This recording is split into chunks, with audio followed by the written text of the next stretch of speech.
Xbox's secret weapon is taking the world by storm.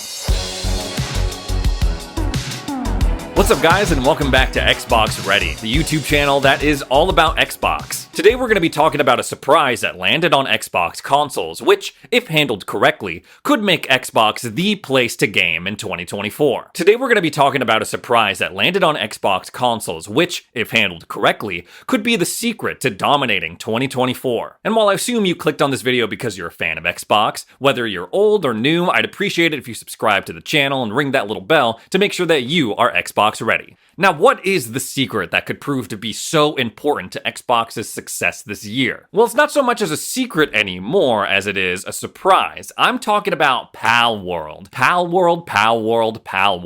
At this point, there's no way you haven't heard about this game. This is the Pokemon with guns game that either you've seen people tweet about or talk about on YouTube, or one of your friends has approached you and has been like, yo, you gotta jump on Palworld with me, man. We gotta go catch pals and freaking go and explore the world. I started playing over the weekend and I have been really enjoying it. But since then, the Xbox version has hit a few snags. People have pointed out that the Xbox version is straight up missing some features that you would find on the Steam version of the game. For example, there's DLSS support on the Steam, but not the Windows version. There's no quit game button on the Xbox version, they just added it in for the Windows version. And if you're playing the Windows version or the console version, you won't be able to access dedicated multiplayer servers, which means that multiplayer sessions are limited to a host creating the game server and then having people join that server. But if the host leaves or quits the game, that session is void. It also means that multiplayer sessions on console and the Windows version are capped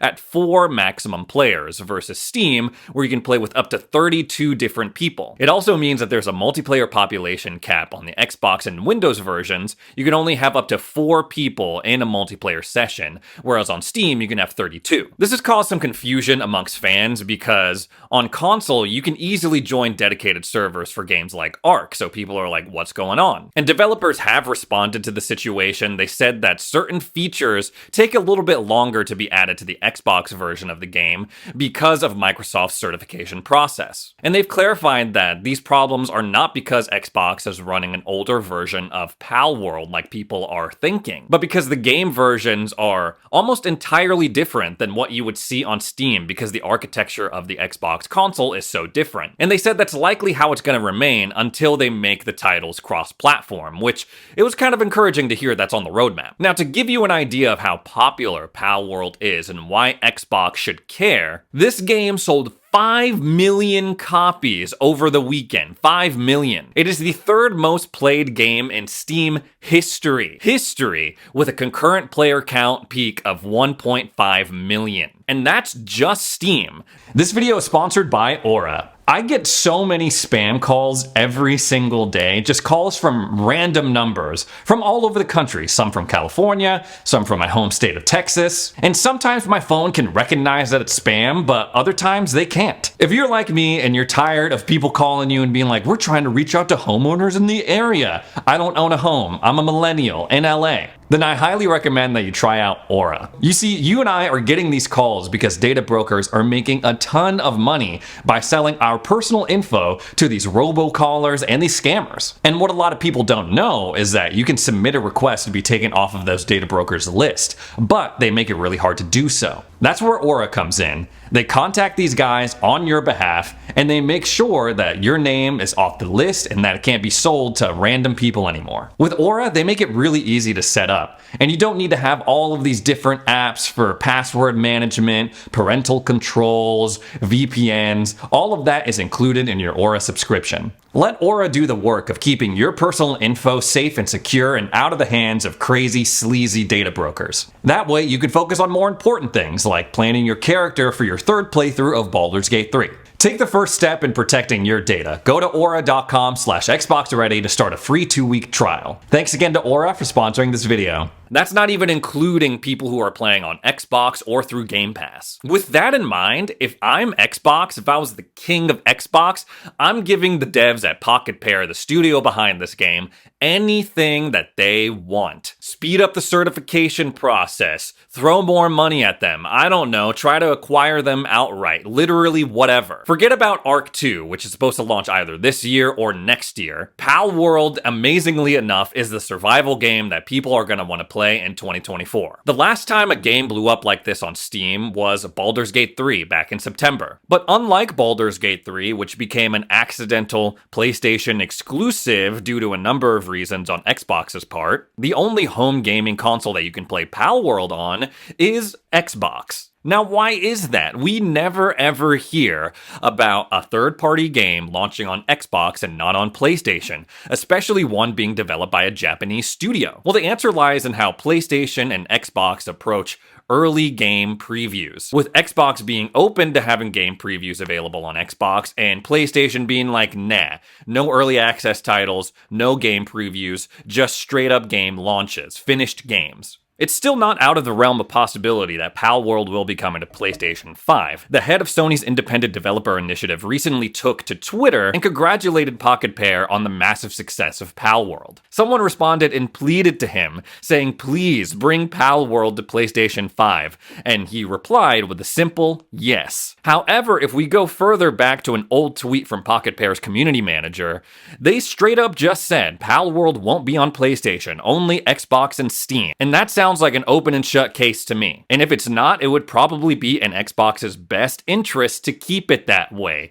They gotta get a vice grip on this thing, man. They cannot let this go because it is just that popular and huge. It could be a massive boon for the Xbox platform and for Game Pass as a whole. We know that the Game Pass deal for Palworld Early Access is good for a year, but you gotta think that the Xbox team, maybe if they're not working towards full exclusivity, they're at least working tirelessly to keep this game on Game Pass. Now, the fact that Palworld is available on Game Pass signals to me that Xbox's relationship with Pocket Pair is pretty good. And if they maintain that relationship, maybe buy further exclusivity privileges, it would go a long way in beefing up their Game Pass lineup in what's already going to be a pretty strong 2024 release schedule. Now, again, I'm kind of in the early stages of playing Palworld. I'm level 16, I just beat my first boss. And while this game is marketed as Pokemon with guns, I didn't realize how much like Ark it was going to be. And because it is like Ark and other survival games,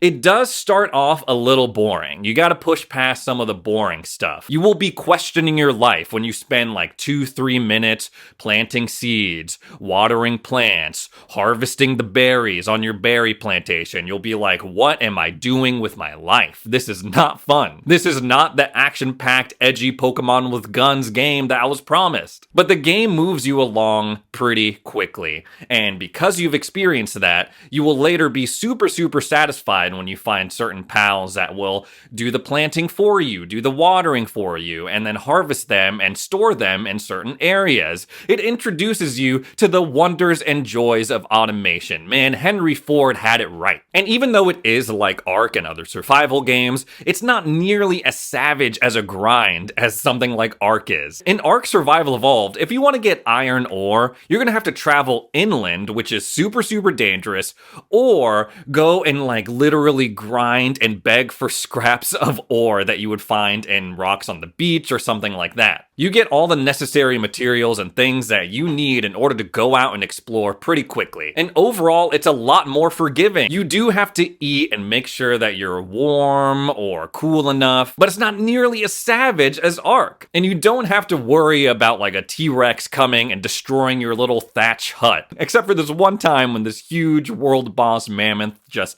absolutely stomped the crap out of all the pals working on my base. The game itself isn't like revolutionary, oh my god, 10 out of 10 masterpiece, but it's a game that I sat down and I was like, let me check it out. And then I checked the clock, I'm like, holy crap, 7 hours have passed. It's a very satisfying game loop. And it's a mix of games that you're already familiar with. I've drawn comparisons to Ark several times already in this video, but there's shades of Breath of the Wild. If you like games like Animal Crossing or Cult of the Lamb, there's a lot of elements that are similar to those games as well. This game isn't reinventing the wheel at all. And graphically, it's not the most impressive game. It's like an Unreal Unreal Engine 5 game that kind of looks like Fortnite, but the environments are interesting enough that it makes exploring fun. People say that the Xbox version, the performance is dog shit. I disagree. It's not like the best, but I've been playing on console and I've only encountered like 1 or 2 bugs. Outside of that, performance has been pretty smooth, and the game did crash on me once, but it wasn't anything crazy. The wacky, fun nature of this game is just contagious. Sure, the game is kind of like Pokemon, yes, I get the comparisons, but marketing the game like,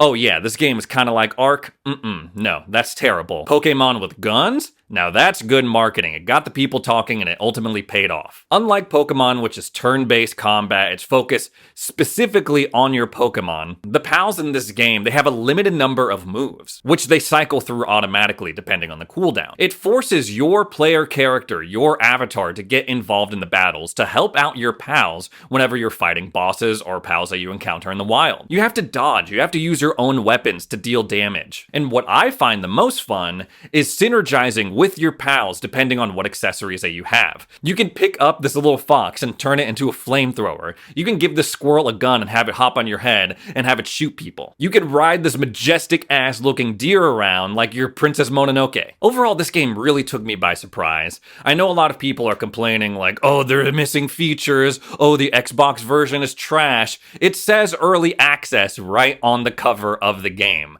I don't know what you expected. And despite the fact that I can't play with 32 players, I don't care about that. I'm still having fun, and I still think it's worth checking out, even if it's the Xbox version. I can't wait to see what they do with this game in the future, when they finally add that cross-platform support, when they add more lands, when they add new pals. It's gonna be awesome. And speaking of fun games that look awesome and that I'm really excited for, the official Xbox podcast did something really cool. They had a bonus episode where they showed off an extended look at Avowed, which is Obsidian's fantasy RPG that's supposed to be coming out in the fall. Overall, great presentation. I hope they do more. It was kind of like another mini developer direct. And honestly, the more I see about this game, the more interested I get, which in the past for certain Xbox titles hasn't always been the case. We learn more about the story of this game. You are apparently an envoy of the Aedir Empire, which people who played Pillars of Eternity will be familiar with, and you're investigating this land that is apparently being ravaged by something called the Dream Scourge. And this game visually looks gorgeous. The environments look super cool.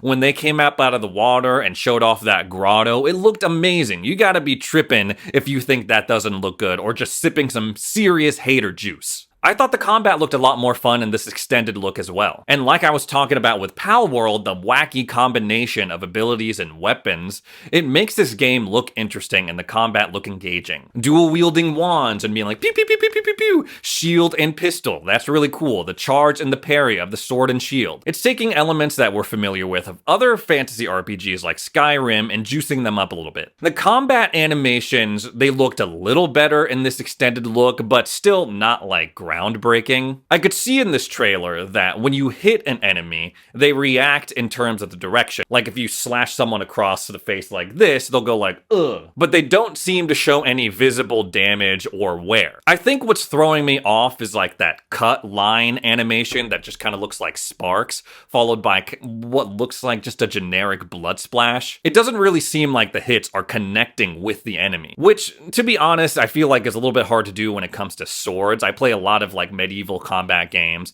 played a lot of fantasy stuff, The Witcher, Skyrim. I have hundreds, nearly thousands of hours in Chivalry 2, but I don't mind it so much when it comes to Avowed. Enemy reactions to damage, it seems to be a little bit more old school on that front, kind of more like a classic RPG, or like an isometric game like Pillars of Eternity. Overall, I thought the presentation of Avowed was very strong. I'm looking forward to this game. I'm betting on this game. I am ready to believe. And with Palworld keeping players occupied at the beginning of 2024, Xbox is gonna follow that up with some really great stuff, including Persona 3 Reloaded, Hellblade 2, Indiana Jones, and then Avowed in the fall. With all of that combined, all of that on the horizon, we may be in for Xbox's biggest year yet. Anyways, guys, that's all the Xbox stuff I have to talk about today. Thanks so much for joining me for another edition of Xbox Ready. If you want to follow me on Instagram, I have an Xbox Ready page. I also have a personal page. I'm also posting on TikTok as well if you want to check that out. But even if I don't see you on those other platforms, I will be back. I will see you in the next video, the next edition of Xbox Ready.